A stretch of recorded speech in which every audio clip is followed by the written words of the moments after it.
O capítulo mais recente de Dandadan não só respondeu o que aconteceu com a Momo, como escancarou algo muito maior. Um plano vem sendo traçado nas sombras para coletar os poderes dos nossos personagens e reunir as 6 maldições. Mas e se eu te disser que, na verdade, podem ser necessários 10 poderes para a criação do Yokai Supremo? Vem comigo que eu vou te contar tudo agora. Salve, salve galera, como é que vocês estão? Eu espero que bem, Matheus aqui. E galera, capítulo 226 veio simplesmente recheado com informações e várias conexões a pontos passados da história. Flashback revelando que a Momo realmente perdeu seus poderes, mas então como é que ela conseguiu ajudar o Okarun com o Kanabo? O motivo do Zuma estar tão sumido e muito mais. E nesse vídeo a gente vai aprofundar sobre alguns desses pontos. Então bora lá pro vídeo. As 6 maldições.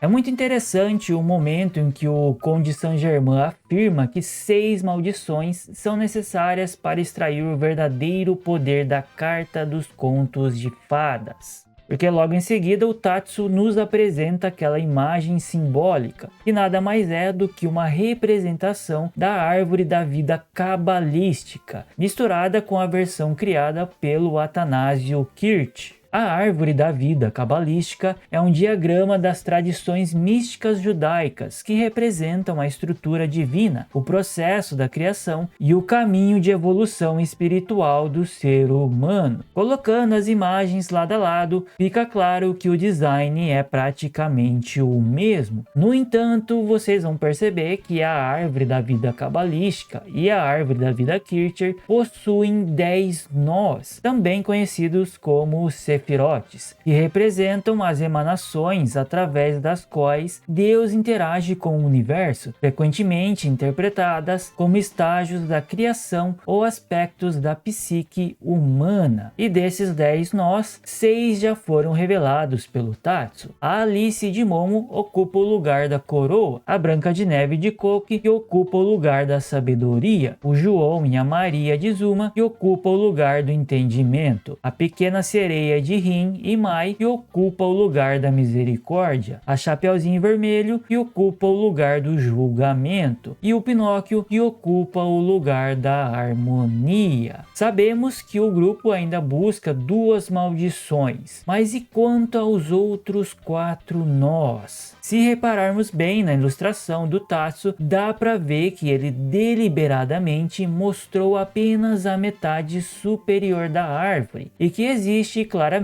uma continuação. E tudo que o Conde Saint-Germain disse foi que 6 maldições são necessárias para extrair o verdadeiro poder da Carta dos Contos de Fadas. Mas em nenhum momento ele afirmou que isso por si só seria o suficiente para transformar o Vlad no Yokai Supremo, ou seja, a continuação da imagem sugere que mais 4 poderes podem ser necessários para que essa transformação se complete de fato. E curiosamente, o número 10 aparece de diferentes formas nesse capítulo. Se somarmos o próprio número do capítulo, teremos o número 10. A plataforma onde Vlad está sentado no trono, ao centro da mandala artificial, possui uma escada com 10 degraus, e a simbologia de uma escada está profundamente ligada à ascensão e à evolução de natureza espiritual, com os degraus representando as várias etapas necessárias para a elevação da alma. E por fim, o número 10 aparece escrito em inglês na árvore da vida criada por Tatsu. Agora, a gangue conta com 9 membros, dos quais 7 possuem maldições ou habilidades sobrenaturais, com exceção da Vamola e do Quinta, que dependem de tecnologia. Porém, 4 membros já tiveram seus poderes roubados, estando somente Gigi, Aira e Okarun, o que nos leva às 2 maldições que estão faltando. Porém, isso também pode significar que um deles ficará de fora. Pinóquio.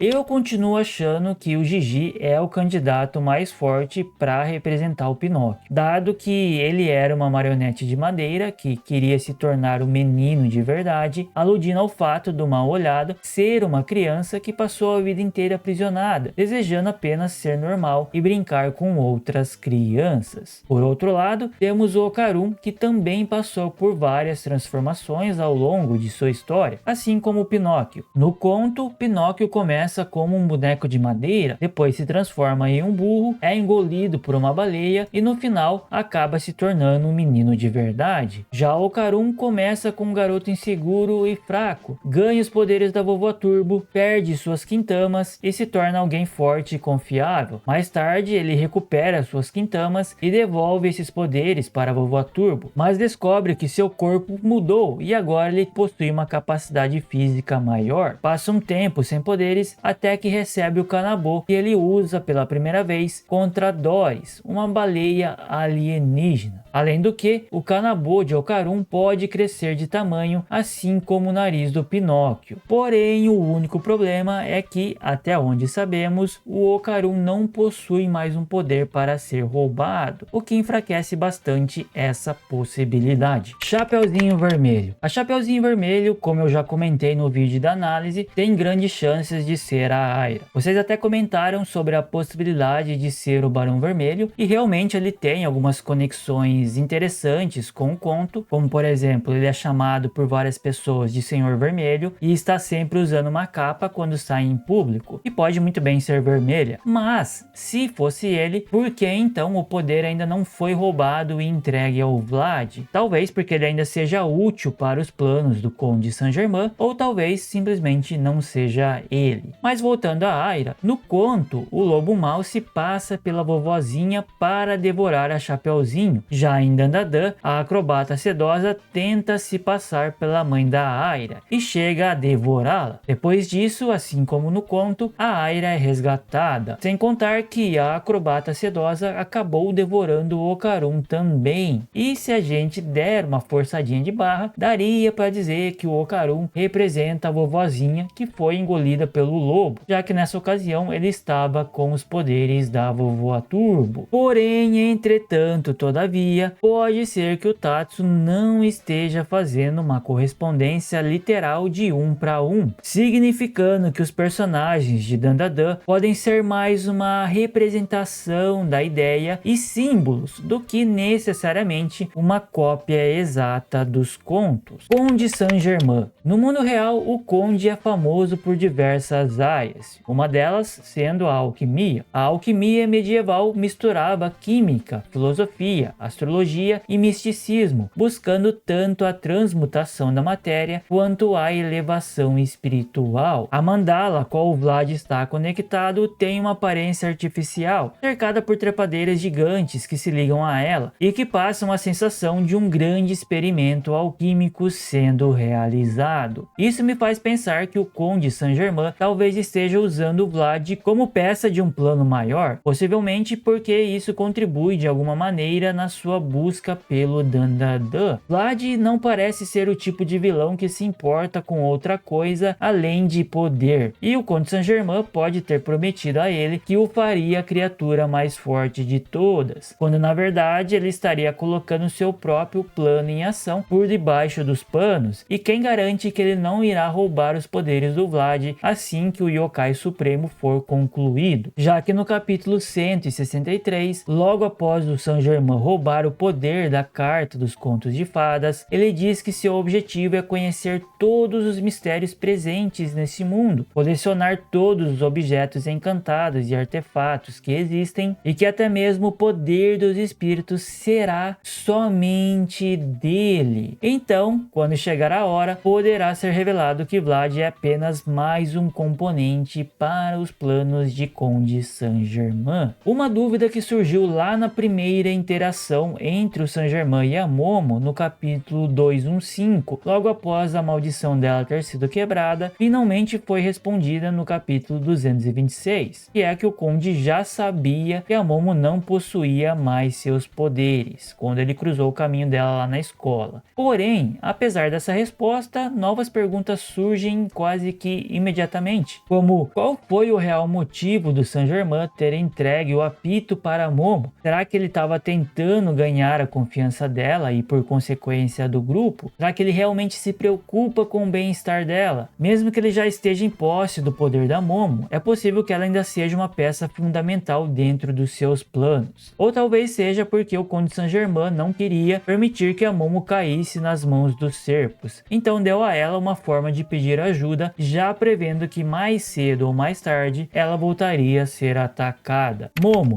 No vídeo anterior eu comentei que achava que a Momo tinha perdido suas memórias quando a Shinobi acessou sua mente, mas relendo o capítulo 210, parece que a amnésia aconteceu depois da perda dos poderes. Afinal, ela ficou surpresa quando a Shinobi revelou a ela que a Seiko estava hospitalizada. Mesmo assim, eu continuo acreditando que a amnésia é fruto de algo feito pela Shinobi e não apenas da perda do poder em si. Eu me pergunto se em algum momento descobriremos mais sobre aquela noite e manhã, pois se a Shinobi já possuía os poderes da Momo, por que então se dar ao trabalho de estar no hotel quando ela acordasse? Será que ela estaria cuidando de Momo, amando do Saint-Germain? Já que, como eu disse anteriormente, a Momo ainda pode ter algum papel a cumprir nos planos dele. Ou será que a Shinobi tem alguma outra relação com ela? Talvez tenhamos um flashback mais extenso que pode nos revelar essas respostas. Falando sobre a participação da Momo na luta contra a Doris, agora sabemos que ela já não tinha seu poder durante a luta. Então como diabos ela foi capaz de canalizar seu Ki para ajudar Okaru a manifestar o Kanabo? E a verdade é que ainda não temos uma resposta conclusiva para essa pergunta, porém a minha teoria é que o que foi roubado é o poder espiritual da Momo, que é a psicocinese, e não confundam poder espiritual com o Ki. Poder espiritual são habilidades sobrenaturais utilizadas tanto pelos mortos quanto pelos vivos, e provém de duas fontes distintas, o Ki e a aura. Os humanos utilizam o Ki, que é a energia interna que alimenta suas habilidades sobrenaturais, adquiridas por meio de treinamento, enquanto os yokais extraem energia da aura, uma energia vital que mantém sua existência. Então o que eu acho que aconteceu foi, a Momo teve seu poder espiritual roubado, a sua psicocinese, o que fez com que ela se tornasse basicamente uma pessoa como qualquer outra, com o Ki dormente que precisa agora ser treinado novamente para que ela possa despertar o seu poder espiritual. Por isso que ela não conseguiu também ver a transformação da Aira, tanto que é a mesma conclusão que eles acabam chegando. E o Ki de uma pessoa em si, eu creio que não pode ser roubado. Por isso eu acho que o Vlad não ganhou junto com a psicocinese a habilidade de disparar o Moi Moi Tribin, porque esse golpe a Momo usa o seu Ki, assim como o Gigi usa o seu Ki para disparar a arma maligna. Ela pode não conseguir mais usar agora, porque ela precisa treinar o seu Ki de novo, mas essa técnica muito provavelmente ainda está lá. E o que reforça essa teoria é algo muito curioso que a Seiko fala no capítulo 211, onde ela diz que o problema agora é que a Momo se esqueceu de como usar o seu poder. E como então ela conseguiu ajudar o Okarun? Porque ele pediu para ela realizar aquele mesmo exercício de controle de Ki, que ela se lembra porque afinal a Seiko ensinou para ela desde criança. Conexões com o mundo real. Assim como muitos locais presentes em Dandadan, o local onde o Conde Saint-Germain se encontra com o Barão Vermelho, Shinobi e Vlad existe na vida real, e trata-se da Biblioteca Internacional de Literatura Infantil, o que faz até muito sentido, já que ele estava falando sobre contos de fadas. E assim como muitos museus e bibliotecas ao redor do mundo oferecem um tour virtual, o mesmo acontece aqui, e você pode até mesmo fazer o caminho até exatamente a mesma sala que o Tatsu usou como inspiração para, digamos, o centro de operações do Vlad. Eu vou deixar o link na descrição do vídeo caso você se interesse por fazer esse tour virtual, e o site está obviamente todo em japonês, mas você pode usar o Google Tradutor para te ajudar. O que pode acontecer de agora em diante? A verdade é que a história agora pode tomar qualquer rumo, mas se eu tivesse de apontar alguns, o mais óbvio seria o roubo de mais poderes para completar as 6 maldições. Porém, de quem? Pensando objetivamente, seria o Gigi e a Aira, afinal, são os únicos que possuem um poder para ser roubado, porém sabemos que o Tatsu é mestre em seguir por caminhos que ninguém estava esperando, então há grandes chances de ele não seguir pelo caminho mais óbvio. Outro cenário seria a gangue toda se reagrupando com a volta da Vovó Turbo e da Seiko, que pode ser curada fora da tela para agilizar as coisas, e a partir daí trocarem vazarem as informações, a Rin e a Coke revelarem que tiveram seus poderes roubados, a aparência de seus agressores, Gigi pode também fazer a conexão com o Barão Vermelho, né? E a partir daí eles traçarem um plano. Pode até mesmo ser que a própria Vovó Turbo já tenha um plano em ação e ela revele para todos. Sem sombra de dúvida, o capítulo 226 foi um excelente capítulo que trouxe um bom desenvolvimento para a trama, respondeu algumas perguntas, mas acrescentou ao mesmo tempo muitas outras. E tudo o que podemos fazer por enquanto é especular o que vai acontecer. Galera, e esse foi o vídeo, eu espero que tenham gostado. Se curtiu, deixa aquele likezão e compartilha para dar uma força. Comenta aí embaixo também as suas teorias. Se for novo por aqui, se inscreve no canal se quiser receber mais conteúdo de Dandadan. Muito obrigado por assistir, um salve especial para você que chegou até aqui e a gente se vê no próximo vídeo. Valeu e falou!